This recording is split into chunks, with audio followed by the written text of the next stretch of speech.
नांदेडमध्ये आयकर विभागाने छापेमारी केली आहे, ज्याच्यामध्ये 170 कोटींची मालमत्ता जप्त झाली आहे। फायनान्स कंपनीसह 6 ठिकाणी ही छापेमारी करण्यात आली। 14 कोटींची रक्कम आणि 8 कोटी किमतीचं सोनं या सगळ्या छापेमारीमध्ये जप्त केलं गेलंय आणि छापेमारीतील रक्कम मोजण्यासाठी 16 तास लागलेले आहेत। नांदेडमधली ही बातमी आपण बघतोय। आयकर विभागाने छापेमारी केली, ज्याच्यामध्ये इतकी मोठी रक्कम सोनं जप्त करण्यात आलेलं आहे आणि ही सगळी रक्कम मोजण्यासाठी तब्बल 16 तास लागलेत। 170 कोटींची ही मालमत्ता आहे जी जप्त झाली आहे। फायनान्स कंपनीसह 6 ठिकाणी छापेमारी करण्यात आली आहे।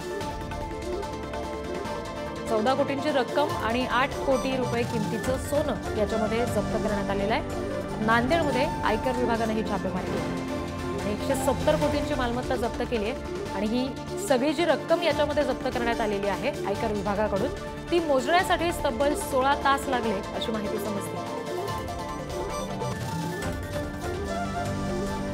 फायनान्स कंपनीसह 6 ठिकाणी छापेमारी करण्यात आली। नांदेडमध्ये आयकर विभागाने ही छापेमारी केली आणि याच्यामध्ये मोठी रक्कम मोठं घबाड जप्त करण्यात आलंय। 170 कोटींची रक्कम आहे ही सगळी मालमत्ता 170 कोटींची जप्त केलेली आहे।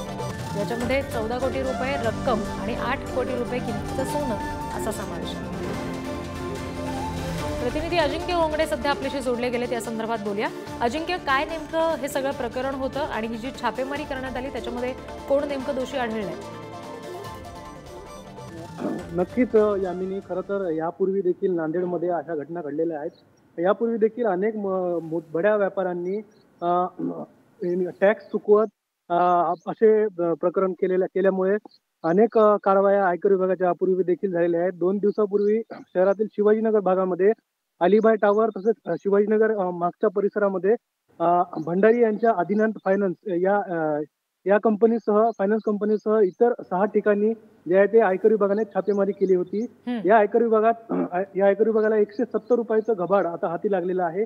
यामध्ये 8 किलोचं सोनं देखील 8 कोटी रुपयाचं सोनं देखील आहे आणि विशेष म्हणजे तब्बल 17 तास आयकर विभागाला ही रक्कम मोजण्यासाठी लागलेली आहे। यापूर्वी देखील अशा अनेक प्रकरणं शहरामध्ये उघडकीस आलेली आहेत, मात्र आजपर्यंतची सर्वात मोठीच घटना ही छापेमारी म्हणावी लागेल। यामिनी जी, अनिकेत, धन्यवाद दिलेल्या सगळ्या तपशिलांसाठी।